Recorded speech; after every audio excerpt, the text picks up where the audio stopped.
Welcome to Washington Today on C-SPAN Radio for Tuesday, May 2nd, 2023. The Senate Judiciary Committee holds a hearing on Supreme Court justice ethics after recent reports that some justices did not report gifts and real estate sales that could be potential conflicts of interest.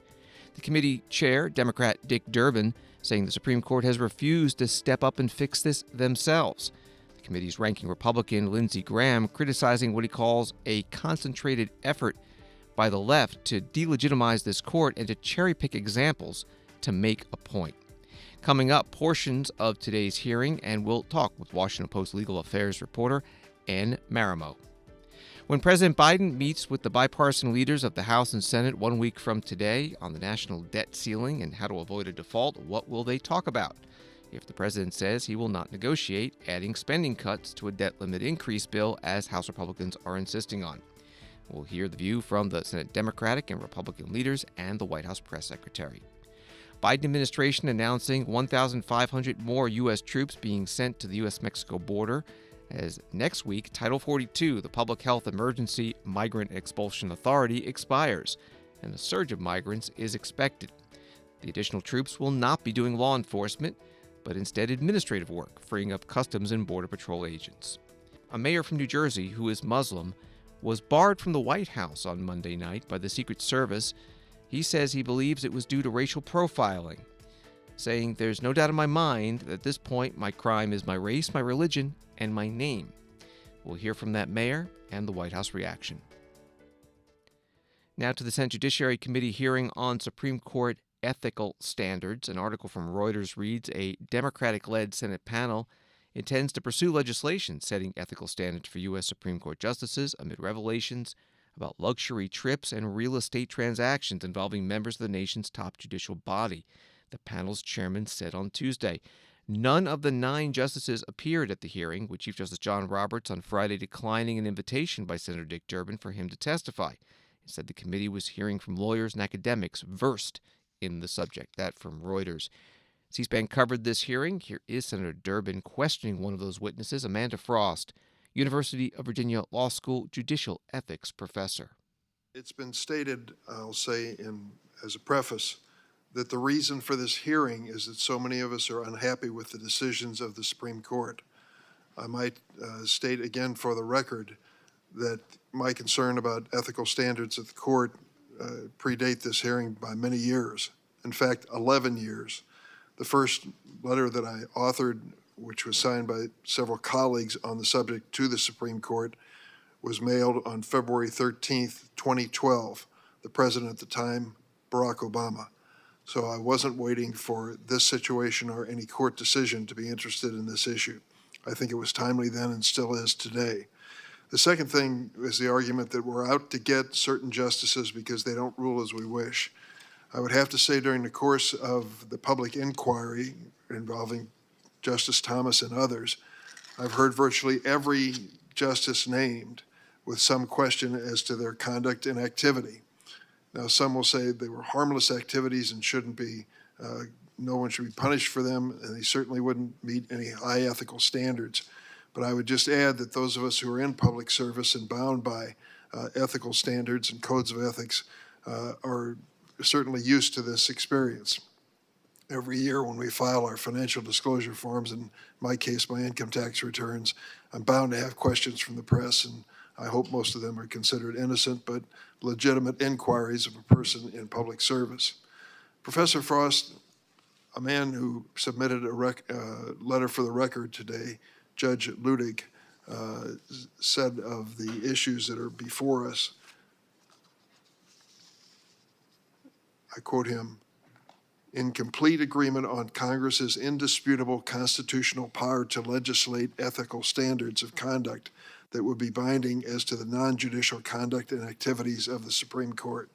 You've heard arguments otherwise. I think page 12 of your testimony, which goes into one of the first acts of Congress, the Judiciary Act, belies this argument that somehow the Supreme Court is at a level where Congress can't address it. Would you comment on that? Yes, and I'll also just note that I have been called to testify on this issue since 2006 and been writing about it since 2005. So similarly to your point, this is not a new issue in response to recent decisions. So the separation of powers argument, I find confuses me because, of course, I think we all know from civics classes, separation of powers is, of course, a constitutional principle, which means that the branches should have some separate spheres of conduct and some separate roles in our Constitution. But checks and balances is equally important. And the role of the Congress is to establish the Supreme Court. It's not just permitted, it's required. The Supreme Court of the United States is constitutionally mandated under Article 3, but there is no detail about how it is to operate because that was left to the Congress of the United States under Article 1, Section 8, the Necessary and Proper Clause. And immediately Congress agreed to do that in the Judiciary Act of 1789, as it was required to do. The Congress sets the size of the Supreme Court. That is not in the hands of Chief Justice Roberts and his colleagues. Congress establishes the quorum requirement. That is not in the hands of Chief Justice Roberts and his colleagues. When this Congress passes a law that says that they must recuse themselves, the judges and justices of our federal judiciary, when there are certain conflicts of interest, the justices are not free to say that law doesn't apply to me. I'm going to sit on that case anyway. And so what is troubling is there is an implication in the recent statement of policy of ethics policies, as well as some previous statements by the court, that it doesn't think these laws bind it. And I find that very confusing in light of the text structure and long history of congressional administration of the courts. Amanda Frost, University of Virginia Law School judicial ethics professor, questioned by Senator Dick Durbin, Democrat from Illinois, chair of the Judiciary Committee at today's committee hearing. Senator John Cornyn, Republican from Texas, a member of this committee, also asking about separation of powers to two other witnesses, Michael Mukasey, former federal judge and former attorney general under President George W. Bush, and Thomas Dupree, former deputy assistant attorney general under former President George W. Bush. Here's Senator Cornyn. Judge Mukasey, you and Mr. Dupree both talked about the separation of powers. I looked back at the rules of the United States Senate, our ethics rules by which we are governed, and they are rules that are set by the Senate itself. How do you think the Senate would react if the United States Supreme Court said, we don't like the ethics code of senators or members of the House of Representatives? Would the same principle of separation of powers and co-equal branches of government apply in that circumstance? Yes, of course it would, Senator. This body sets the rules for its conduct, and the same way that the court sets the rules for its conduct, and the executive, in the person of the president and the vice president, set the rules for theirs. That's not to say that laws of general application don't apply. Of course they apply. But when you're talking about the particular rules relating to a particular branch of government, those are set by that branch of government. Mr. Dupree? I agree with Judge Mukasey, and I would add, Senator, in response to your question about the importance of the separation of powers, I think it's important to underscore that the separation of powers is not some sort of academic concept that was invented by law professors. This is a concept that is structurally baked into our Constitution, and the framers viewed as absolutely crucial to preserving not just the independence of each branch and ensuring that the judiciary could act independently, but also to preserve freedom and individual liberty. And so the things we're discussing today obviously have practical consequence in terms of granular information about data and disclosure and the like, but at the end of the day, what's really on the table is a concept that is absolutely fundamental to our constitutional structure and must be preserved. Thomas Dupree, former Deputy Assistant Attorney General, and Michael Mukasey, former Attorney General and former federal judge, testifying before the Senate Judiciary Committee. Questions from Senator John Cornyn, Republican from Texas. Senator Cornyn also spent some time to play a video from 1991 when Clarence Thomas had his confirmation hearing before the Senate Judiciary Committee to be an Associate Justice of the Supreme Court. And the portion was when Clarence Thomas denied accusations of sexual harassment from Anita Hill, calling the investigation and hearings a high-tech lynching. Well, Senator Lindsey Graham, Republican from South Carolina, the ranking Republican on the Judiciary Committee today, said in his opening statement that the Democratic senators focus now on the Supreme Court ethical issues because they don't like the current conservative-leaning decisions. This assault on Justice Thomas is well beyond ethics. It is about trying to delegitimize a conservative court that was appointed through the traditional process. Your response has been to pack the court. Virtually every member of the Democratic caucus, except maybe one or two, are for expanding the number of judges to dilute the conservative majority that exists today. So, Mr. Chairman, from our point of view, this is not going to work. You can write all the articles you want to write. You can take all the shots at the conservative justices you want to take. You can picket before their houses, and it's not going to stop people from doing their job. This is an unseemly effort by the Democratic left to destroy the legitimacy of the Roberts Court. It's put people at risk. It's put their personal safety at risk. Senator Lindsey Graham, Republican from South Carolina. With more on today's Senate Judiciary Committee hearing on Supreme Court ethics, we're joined on the phone by Marimow, legal affairs reporter with The Washington Post. Thank you for being with us. So has a hearing like this ever happened before in the Senate? Yes, there has been hearings on ethics, court ethics, and interest in imposing a code of ethics on the Supreme Court. But I think this is different because of the recent revelations about various justices and really declining public confidence and opinion about the court. So what did you take away from today's hearing? Yeah, so the hearing quickly devolved into something of a partisan clash, and I don't think that there is enough support even in the Senate to pass any of the proposed legislation. But I was most surprised to see even some Republican senators sending a message to the Supreme Court that they should be paying attention and take some action on their own to tighten up their ethics code and make their code more transparent and clear for the public. You heard that from even Senator Lindsey Graham, the Republican of South Carolina, Senator Tom Tillis, another Republican, saying, I expect the Supreme Court and their law clerks are watching, and maybe this can be more of an oversight hearing and sort of a call for them to take action. The committee chair, Senator Dick Durbin, has put forth a proposal. In fact, I think he sort of said even before this hearing today that he will bring it up before the committee. What specifically is he offering? Yes, well, there are several legislative proposals, some that would give the court a year to adopt a new code of conduct that specifically applies to the justices.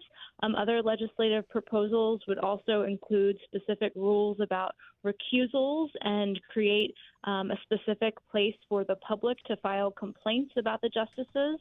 At the moment, there is a judicial code of conduct that applies to all of the federal judges throughout the country, but not to the 9 Supreme Court justices, and that's what these legislative efforts aim to accomplish. We're talking with Marimow from The Washington Post. The Chief Justice John Roberts was invited to testify today, and he declined. How is the Supreme Court responding to what the Judiciary Committee Democrats mostly are pushing here? And are they doing so publicly? Right. So Chief Justice Roberts respectfully declined Senator Durbin's invitation to appear, citing concerns about the separation of powers and saying it would be essentially inappropriate for the Chief Justice to come before Congress, that has only happened before to discuss what he called mundane topics. And then he also included a statement of ethics that was signed by all 9 justices in which they outlined in great detail the various ethics codes and laws that they consult voluntarily when they are faced with decisions about potential conflicts of interest and recusals.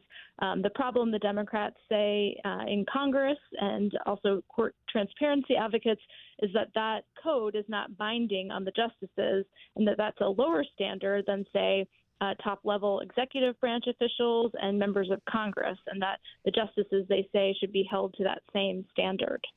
As you mentioned, this is coming up because of the recent reporting about the potential conflicts of interest with some justices, and some senators have been calling for investigations of them. Where is that going? That's right. So this has come really to a high point here because of the reporting about Justice Thomas failing to include on his disclosure forms lavish vacations and private jet travel that was funded over many years by a billionaire Republican donor, Harlan Crow, who is one of the justice's longtime friends. And so some Democrats would like to see the Senate take a much more aggressive approach and subpoena Harlan Crow, the donor, and maybe even the justice himself. You see other Democrats who want the court really to do this on their own, that they are recognizing that the Supreme Court is a separate co-equal branch of government, but they're upset that the justices themselves don't seem to be acknowledging that there is a problem. When two branches of the federal government are at odds, we refer to it as a constitutional crisis. Usually it's the legislative branch and the executive branch that are fighting, and the question is whether the Supreme Court will get involved. Are we at a constitutional crisis at this point? You certainly heard some of the Democratic lawmakers saying that this is a crisis of confidence in the court and that the court needs to take steps and to recognize this, and if not, Congress should act. But some of the legal experts pointed out today that if Congress did pass a law to impose a code of conduct on the Supreme Court, it would be the court system itself that would be deciding whether or not that law is constitutional. So it is an unusual clash we're seeing between Congress and the court. Anne Marimow, legal affairs reporter with The Washington Post. Her stories are at WashingtonPost.com and on Twitter at @Marimow. Thank you very much. Thank you. Today's Senate Judiciary Committee hearing on Supreme Court Justice Ethics runs just over 3 hours. We covered it live on C-SPAN Radio, and you can find the video at our website, cspan.org. The White House and bipartisan congressional leaders are being asked today about their meeting to discuss raising or suspending the nation's debt ceiling that the president has arranged 1 week from today, Tuesday, May 9th. President's invitation to House Speaker Kevin McCarthy, the House Minority Leader Hakeem Jeffries, the Senate Majority Leader Chuck Schumer, and the Senate Minority Leader Mitch McConnell came after the Treasury Secretary Janet Yellen warned that without any action on the debt ceiling, the U.S. could default as early as June 1st. The House Republicans have already passed a bill that attaches spending cuts to a debt ceiling increase. President Biden and the congressional Democrats that want to separate the two issues. Here is the White House Press Secretary Karine Jean-Pierre at her briefing today. If he's not willing to negotiate, what is this meeting? Like, what is he coming to the table with? And does he see this as a conversation that's only about the debt ceiling, and then there's a separate meeting later that's about the budget? Or when Kevin McCarthy comes and wants to talk about all of it, what are the mechanics of this meeting? And can you do those two things at the same time over the coming weeks? Sorry, I was trying to wait to see where the question was going to end. I apologize, my bad. Yeah. Look, he's going to make it very clear in this meeting that they're going to have next week how it is Congress's constitutional duty to act. He is not going to negotiate on the debt ceiling. Been very clear. That is not going to change. Now, I have said, as I said from the top here, that he's willing to have a separate conversation about their spending, what they want to do with the budget, how they see the appropriations process moving forward, what they see with their spending, as we've seen from this vision plan that they put forward on April 19th, as I stated. So look, he's going to continue to make very clear that this is up to Congress to act when it comes to the debt ceiling. This is a question for them. What are you going to do, and how are you going to let the American people know that you're not going to hold the American economy hostage? And I don't mean to belabor, but when you say a separate conversation, is that again, only after the debt ceiling is raised, or is he going to have that separate conversation on May 9th at the same time when they're all sitting at the table together next week? So look, the president's going to make it clear to them how it is not that they have to avoid a default. It is their constitutional duty for Congress to do this. It is their constitutional duty to the American people for them to do their job. And he will also say, we will have a conversation about the budget and appropriations.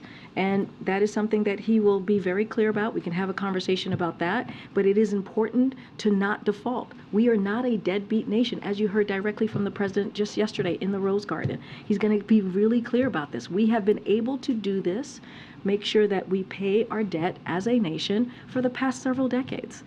And so the president is going to continue to make that clear. He's going to bring them here, have that conversation, and we certainly will have more to share as we get closer. The White House Press Secretary Karine Jean-Pierre with reporters in the White House briefing room talking about that meeting to discuss the debt ceiling scheduled for 1 week from today.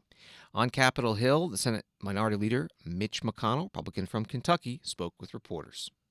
Got a call from the speaker from Israel last night, and also the president called about the meeting the president's asked us to come to on May the 9th.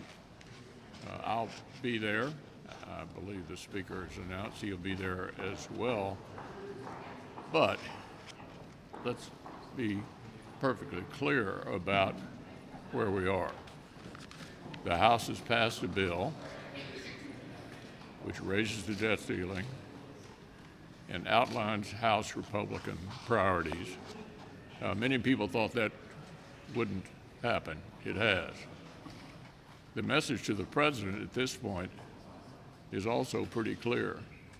You've got a choice between accepting the House bill or entering into a discussion which the speaker's been trying to have with the president for some time for an agreement between the two of them. In this situation, and I've been through a few of these debt ceiling dramas, there is no solution in the Senate. We have divided government. The American people gave the Republicans the House, the Democrats have the presidency. The president and the speaker need to reach an agreement to get us past this impasse. That's my message going down to the White House meeting. It'll be my message in the White House meeting, and I think that's clearly the way we get to a solution. Senate Republican leader Mitch McConnell talking with reporters today on Capitol Hill. He was joined by other Senate Republican leaders. In a separate news conference, the Senate Majority Leader, Chuck Schumer, Democrat from New York, also joined by other Senate Democrats, took questions about that meeting on the debt ceiling at the White House with the bipartisan congressional leadership 1 week from today. Will you put the Republican bill on the floor and allow your caucus and Republicans to vote up or down on it, and will you do the same with the clean debt ceiling? Well, as you know, I Rule 14'd a clean debt ceiling package. It goes till December 31st, 2024. That's what Democrats believe in. We're going to wait till our meeting on the 9th, and then we'll make a determination. As for the other bill, they sent it to us, and after we pass a clean debt ceiling bill and get the debt ceiling bill moved way back, then we could use this bill for a proper discussion of the appropriations and budget process, where people have plans, different decisions on spending and on revenues. Yes. You had said for months that House Republicans need to produce their plan. They did. You said that you didn't think they had the votes. They had the votes. You probably don't have 60 votes for a clean debt ceiling increase. So isn't it incumbent upon you and the White House to negotiate a deal with spending cuts to raise the debt ceiling? These cuts, as we have pointed out, as our hearings will, are so draconian. The American people don't want them, and we cannot. These are not even cuts, and this is not a plan. This is a hard right-wing wish list that everyone knows has no chance of passing, and puts the American people in. McCarthy's giving two choices, given his hard right and how he's caved into them. Either a plan that defaults on the debt or a plan that defaults on American families in a very, very severe way. Yes, yes, yes. Is a short-term extension of the debt limit going to be necessary at a certain point? We should not kick the can down the road. I believe we should go for the full 2-year extension that I Rule 14'd. Senator Chuck Schumer, Democrat from New York, the majority leader, with reporters today on Capitol Hill. Rule 14 is an expedited process, puts a measure directly on the Senate calendar. And as reporters mentioned, getting the bill through the Senate will require some Republican support to reach the 60 votes needed to overcome a filibuster. Over in the House, Congressman Hakeem Jeffries, Democrat from New York, the minority leader, has introduced a bill that he says will be subject to a discharge petition. That's a procedure in the House that can bypass the Republican majority's power to schedule legislation on the floor, but only if the petition gets signatures from a majority of the House. So again, a handful of Republicans will be needed to sign that in order for it to be successful. Congressman Jeffries writing in a letter to other House Democrats who will be in direct contact next week upon our return to Washington in connection with the discharge effort. On Wall Street today, the Dow down 367, NASDAQ down 132, S&P down 48. Labor Department says U.S. job openings fell in March to the lowest level in nearly 2 years and 9.6 million vacancies. Associated Press writes that it's a sign that the American labor market is cooling in the face of higher interest rates. From Fox News, Senator Joe Manchin, Democrat from West Virginia, on Tuesday tore into Interior Secretary Deb Haaland for ignoring federal law that requires fossil fuel and critical mineral development, and for the first delay in U.S. history in developing a 5-year offshore oil and gas lease sale plan. That was from Fox. At a Senate Energy and Natural Resources Committee hearing, Senator Manchin telling Senator Haaland that he and other senators are tired of asking about these delays month after month with no clear answer. Senator Manchin also asking about the permitting process for drilling for oil, gas, and minerals. Permitting the Department of Interior is simply taking too long, both for the energy security goals and our environmental goals. According to the Council on Environmental Quality, from 2010 to 2018, DOI's environmental impact statements averaged 5 years to get to a record decision. 5 years. Furthermore, basic Fish and Wildlife Service reviews that used to be completed within weeks are taking months, while leaders from the BLM and other agencies are blaming permitting delays on a lack of funding for staffing. The IRA allocated $150 million to Interior, specifically dedicated to permitting, on top of the $500 million in conservation and resilient funding split between the National Park Service and the Bureau of Land Management. The department and its agency also are able to access the IRA's $350 million of transferable funding from the Federal Permitting Improvement Steering Committee. Have you all spent all that money? I mean, is it all gone and you're deficient now, and that's why you're not able to do it on time? Senator, thank you for the question. And of course, we understand that permitting does take a long time. You can't just open a can and spill out a permit. It takes a lot of research and work by the career staff, and they're dedicated. You know that we have approved many, many permits since the beginning of this administration, since January 2021. There, with respect to drilling permits, the applications to drill were moved forward. There's nearly 7,000 currently unused. Do you all support, as an agency, the permitting reforms that you're hearing both sides of the aisle, Democrats and Republicans, both saying that we need? And have you all been able to give us some ideas or some support on how we can expedite this? Senator, I recognize that that's a continuous issue, and I can't speak to whether the administration supports or doesn't support. However, we will continue to do our jobs and move all of those permits forward. And we have done a tremendous amount of work. As I mentioned, there are nearly 7,000 permits currently that are unused. They kept processing permits since we came into office. Excuse me, are there any codes that we could clear up or try to change or be helpful towards the permitting process and expediting it? No matter what side of the fence you may be on, an all-in energy policy means we have to do everything. And for that, renewables are having the same challenges that fossil. And what we're needing is a way forward if we're going to do anything. Yes, thank you, Senator, or Chairman. I appreciate your willingness to help us with that issue. And of course, we'll be happy to stay in touch with your office and work together to expedite things. Interior Secretary Deb Haaland being questioned by Senator Joe Manchin, chair of the Energy and Natural Resources Committee, at today's hearing on the President's fiscal year 2024 budget request for the Interior Department. E&E News reports that Senator Manchin is relaunching his quest to overhaul the nation's permitting laws by reintroducing his proposal that capsized last year. The bill, dubbed the Building American Energy Security Act of 2023, largely matches the language and provisions of a negotiated measure that failed to advance in the last Congress. Senator Manchin said the base text would serve as a starting point for further Senate negotiations. Among its provisions, the bill would look to speed up the time for environmental reviews by setting a 2-year shot clock on agencies to complete their work. It would also enable projects to seek legal enforcement of that timeline should agencies blow through the deadline. That from E&E News. More from today's hearing. The committee's ranking Republican is John Barrasso of Wyoming, asking the Interior Secretary Deb Haaland about critical mineral mining in his state. Earlier this year, you blocked access to federal minerals in an area that contains 88% of our nation's known cobalt reserves. Cobalt's a critical mineral necessary for electric vehicle batteries. Do you know where most of the world's cobalt is mined today? I beg your pardon, sir? Do you know where most of the world's cobalt is mined today?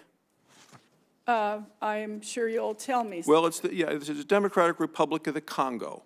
So in your view, does the Congo or the United States have better environmental standards? Senator, the United States has better environmental standards and better worker standards. So in your view, does the Congo or the U.S. have better protection against child labor? Senator, with respect to the issue you're speaking of, I assume that it's the Boundary Water watershed, and that was put to us as a copper mine, not as a cobalt mine. So why are you blocking access, though, to our nation's cobalt resources? You can't possibly be willing to ignore what's taking place in the Congo. It's been all over the news for years. Here are a couple of headlines in terms of the mine that you blocked.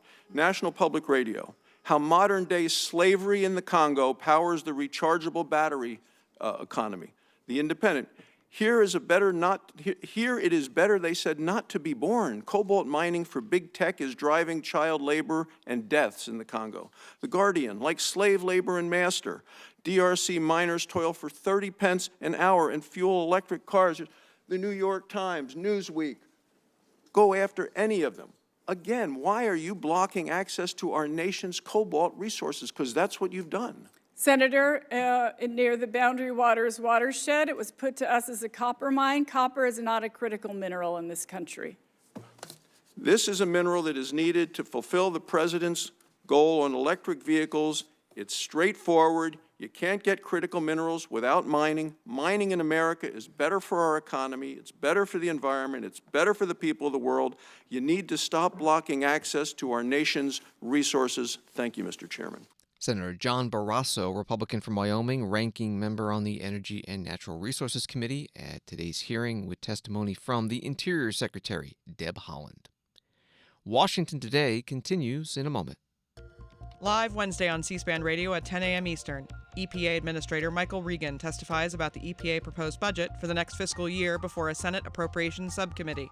And live Wednesday at 2:30 p.m. Eastern, Federal Reserve Chair Jerome Powell holds a news conference on the economy after the Fed decides whether or not to raise interest rates again. Listen anytime on the C-SPAN Now mobile app or on your smart speaker. Say play C-SPAN Radio.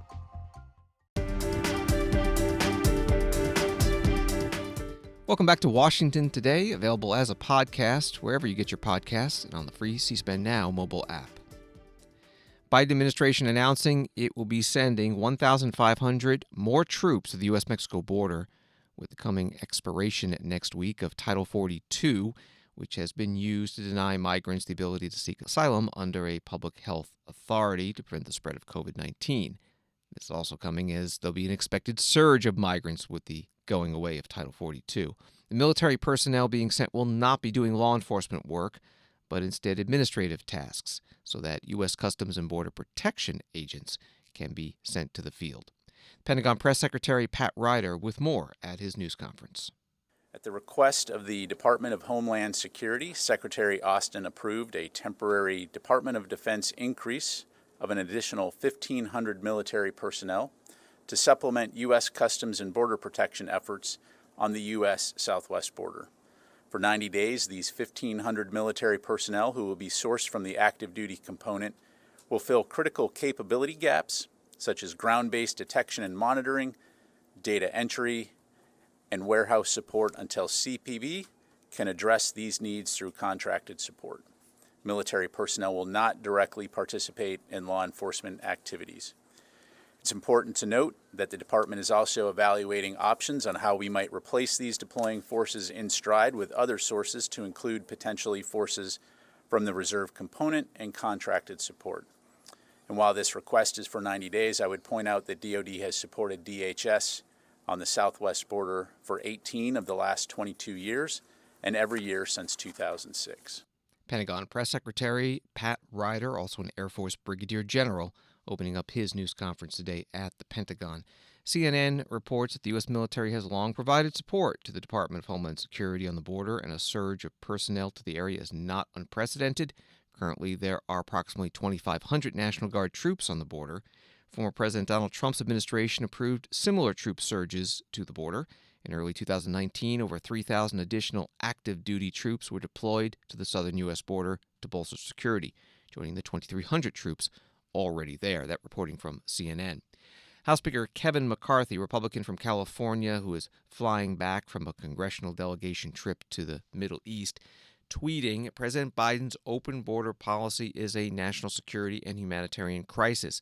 That's why Congressman Mario Diaz-Balart, Republican from Florida, and Congressman Tom McClintock, Republican from California, introduced H.R. 2, the Secure the Border Act, which would restore sanity, safety, and security at our borders. House Republicans will take action to secure our borders and restore the rule of law. This is our commitment to America. That tweet from Congressman Kevin McCarthy, the House Speaker. That bill expected on the House floor next week. Justice Department today announcing a record number of arrests and seizures and a crackdown on fentanyl and opioid traffickers on the dark web. Arrests coming in the U.S., South America, and Europe. The Attorney General Merrick Garland speaking at a news conference at the Justice Department in Washington. Operation Spectre was a coordinated international law enforcement effort spanning 3 continents to disrupt drug trafficking on the dark web.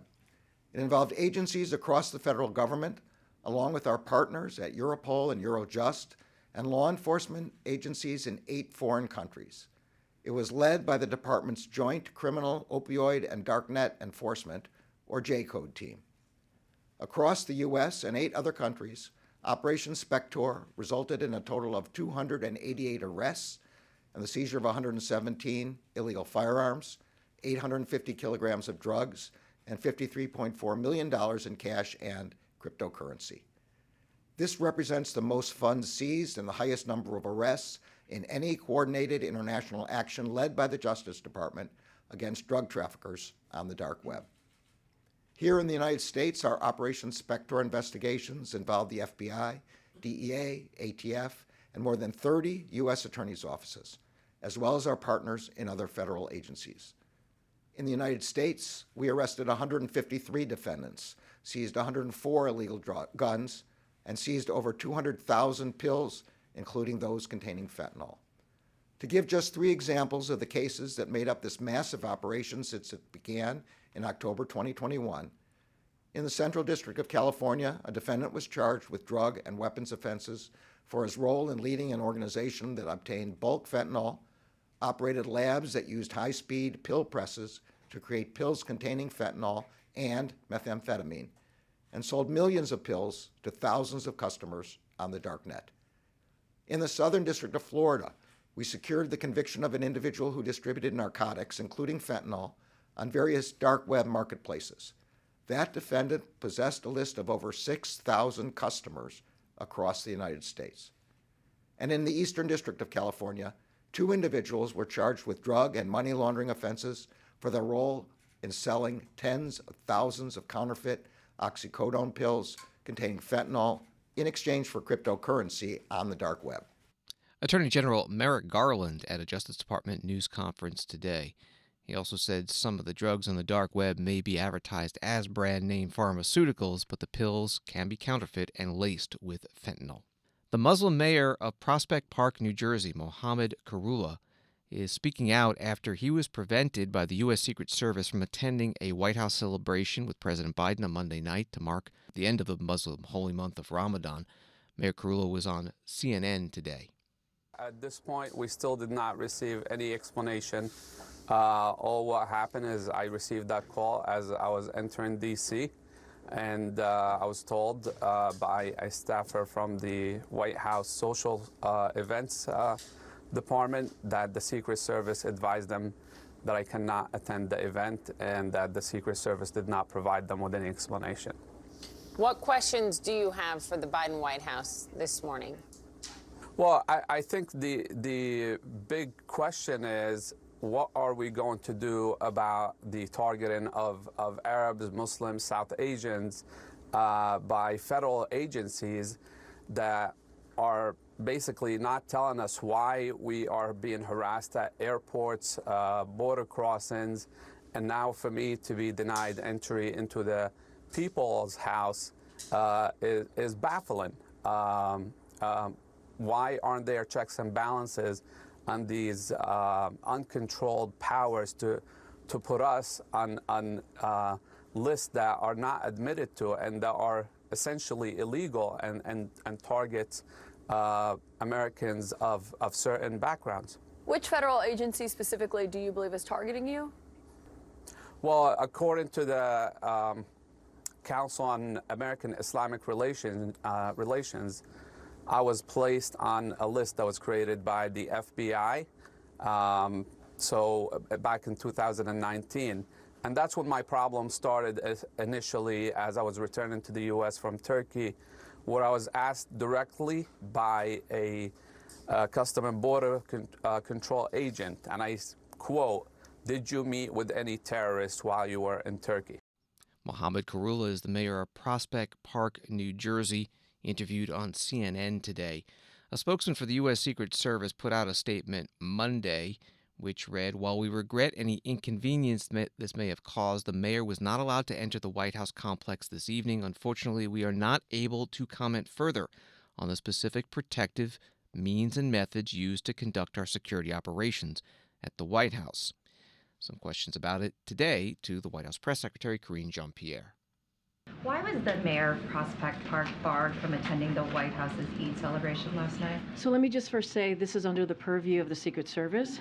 What I will say more broadly is that, and I can say this, I was in the room, the president was very proud to welcome nearly 400 Muslim Americans to the White House to celebrate Eid yesterday.